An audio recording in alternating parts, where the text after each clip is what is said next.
আজই ডাউনলোড করুন আর এনজয় করুন আপনার পছন্দের শো। তুই যদি নিজেকে ওই মেয়েটার সাথে জড়াস তাহলে কিন্তু তোর মাকে আর জীবিত দেখতে পারবি না। তাদের নোংরা কথা একদিন তাদের মধ্যেই ঘুরে মরে যাবে, শান্ত হয়ে যাবে। কিন্তু মা, তাদের কোনো কথা যদি তোমার আমার মধ্যে সন্দেহ তৈরি করে, তোমার আমার মধ্যে যদি দূরত্ব তৈরি করে, যদি কোনো ভুল বোঝাবুঝি তৈরি করে, তাহলে সেটা কিন্তু আমাকে খুব কষ্ট দেবে। মা, তারা যা খুশি বলুক, তুমি তোমার ছেলেকে কেমন ভাবো, তুমি তোমার ছেলেকে কেমন চেনো, সেটা আমার কাছে বেশি ম্যাটার করে, আর সেটা আমার কাছে বেশি ইম্পর্টেন্ট, আর কিছু না।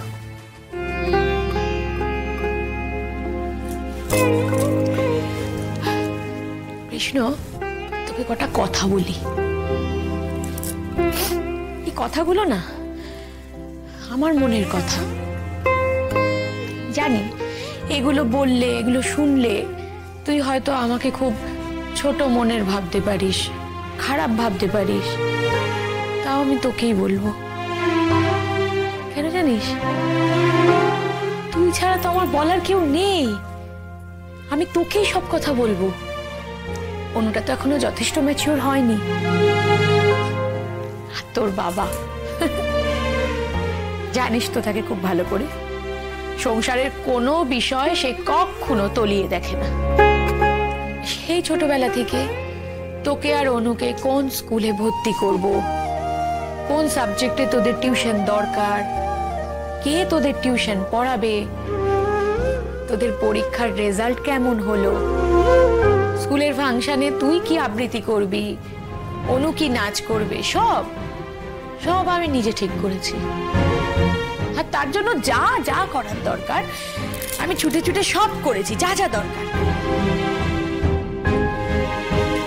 পুরুষ মানুষের তো একটা অজুহাত থাকেই, সে ব্যস্ত, চাকরি করে। তার সেই ব্যস্ততার পরিধির মধ্যে তার সন্তান, তার স্ত্রীর এই প্রয়োজনীয়তাগুলো নাও পড়তে পারে। কারণ সে তো জানে খুব ভালো করে তার বউ নিজেকে ব্যস্ত বলে কোনো কিছু এড়িয়ে যাবে না। একটা মায়ের কাছে সব থেকে বেশি প্রায়োরিটি হচ্ছে তার ছেলে আর মেয়ে। আমি জানি মা, আমি জানি তুমি আমার আর অনুর জন্য কি কি করেছো, আমাদের বড় করতে তোমার ভূমিকা কতখানি ছিল। কিন্তু মা, এখন এসব কথা কেন আসছে? আসছে আসছে রে। কেন জানিস?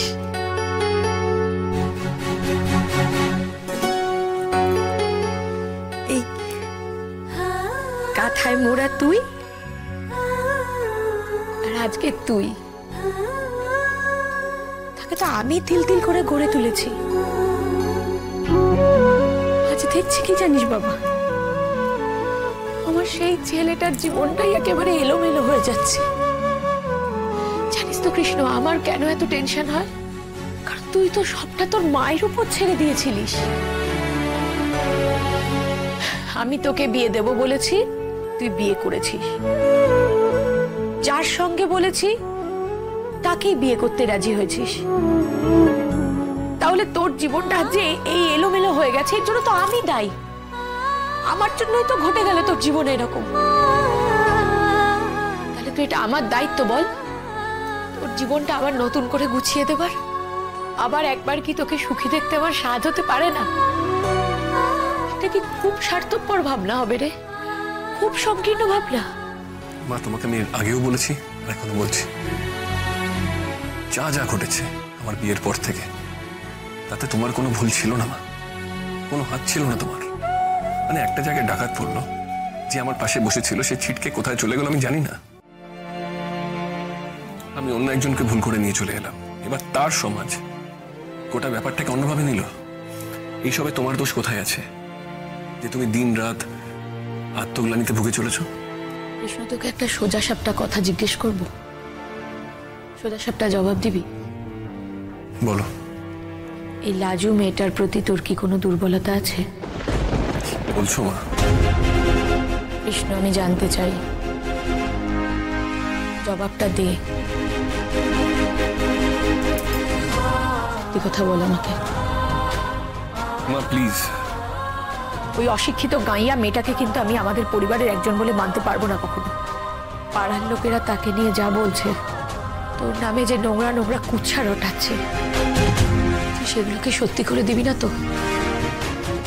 এই দুর্ভাবনাগুলো কিন্তু আমাকে কুড়ে কুড়ে খাচ্ছে প্রতিনিয়ত। এমনটা যদি হয় কৃষ্ণ, আমার কিন্তু গলায় দড়ি দেওয়া ছাড়া আর কোনো উপায় থাকবে না। মা, লাজু প্রথম কথা অন্য কারোর বউ, দ্বিতীয়ত একটা ছোট মেয়ে, বড্ড অসহায় মেয়ে, আর সেই জন্য আমি ওর পাশে একটু ভরসা দিয়ে দাঁড়াবার চেষ্টা করি। আচ্ছা মা, আমি কি পারি না? আমি পুলিশ টুলিশের কাছে খবর দিয়ে ওকে বাপের বাড়িতে ডাম করে দিতে পারি তো? তবে সেটা কেন করছিস না? মা, করছি না কারণ সেটা কিন্তু ওর প্রতি কোনো দুর্বলতা থেকে নয় মা। মেয়েটা ভেসে যাবে, ওর বাবা বুঝবে আমাদের বাড়িতে এসে কোনো হামলা করে লাভ নেই, তখন কি করবে বলো তো? ওকে ঘাড় ধাক্কা দিয়ে বের করে দেবে বাড়ি থেকে, বা খুন করে মাটিতে পুঁতে দেবে।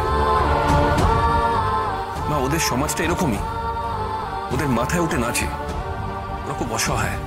হ্যাঁ রে, সকলের অসহায়তার কথা তুই বুঝিস, ভাবিস, বিবেচনা করিস, মার কথাটা ভাবিস না। আর তুমি আমার পিছনে আছো, আমার সাপোর্ট হয়ে আছো, আমি যা কিছু করি তোমার ভরসাতেই তো করি। তবে তুই বলছিস তো ওই মেয়েটার প্রতি তোর কোনো দুর্বলতা নেই, অন্য কোনো ভাবনা নেই? না বল না আমাকে, নেই তোরে? হ্যাঁ, ওর প্রতি কোনো দুর্বলতা তোর নেই মা, নেই, শুধু অপরাধ বোধ আছে। মা, আমি একটা ভুল করেছি ওর সঙ্গে, যার জন্য জীবনটা ওলটপালট হয়ে গেছে। মা, এই যেভাবে ও আছে এখানে, এইভাবে তো সারা জীবনটা কাটতে পারে না। মা, আমার একটা চেষ্টা থাকবে, ওকে লেখাপড়া শিখিয়ে ওকে নিজের পায়ে দাঁড় করানো। এই কাল পুজোর ব্যাপার স্যাপার শেষ হয়ে যাবে, তারপরে চেষ্টা করবো এখানকার কোনো স্কুলে ওকে ভর্তি করিয়ে ওকে এইচএসটা পাশ করানো যায় কি। তারপর ও যা পড়তে চায় তাই নিয়ে ওকে কলেজে ভর্তি করাবো। আর ও কোথায় থাকবে? হস্টেলে দিবি তো?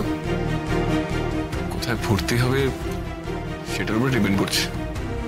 তারপর এটাও আমি চেষ্টা করবো ওকে ওর বরের কাছে পাঠিয়ে দিতে। তাহলে দেরি করবি কেন? কালকেই পাঠিয়ে দে না, ওরাই বুঝে নিক ওকে নিয়ে কি করবে। কি আর বুঝে নেবে, সে একই ব্যবহৃত হবে না, এটা হারিয়ে যাবে, ওকে কেউ মেনে নেবে না। আচ্ছা মা, সেটা কি উচিত কাজ হবে ওর সঙ্গে? তুই আমাকে ছুঁয়ে বল, তুই নিজেকে ওই মেয়েটার সাথে জড়াবি না কৃষ্ণ। তুই যদি নিজেকে ওই মেয়েটার সাথে জড়াস তাহলে কিন্তু তোর মাকে আর জীবিত দেখতে পারবি না। তুই বিয়ে কর না, তুই নিজের পছন্দের কোনো মেয়েকে বিয়ে কর যাকে মানায় তোর সাথে।